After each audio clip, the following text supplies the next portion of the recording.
Le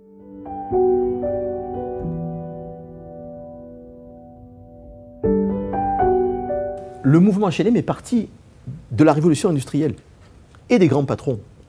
Lorsque les premiers besoins de logement se sont fait sentir, c'est lorsqu'il y a eu la création des grandes usines, des grandes industries, et où les patrons n'arrivaient pas à trouver de la main-d'œuvre qualifiée, mais qualifiée et en bonne santé, et logée.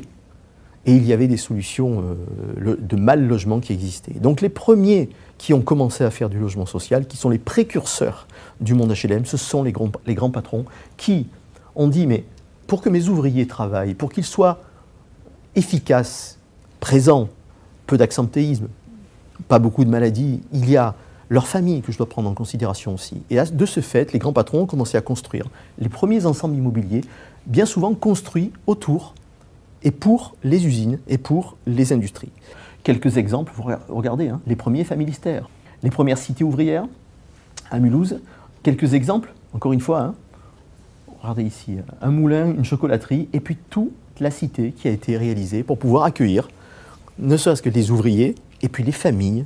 Et puis à l'intérieur de ces cités, il y avait les services.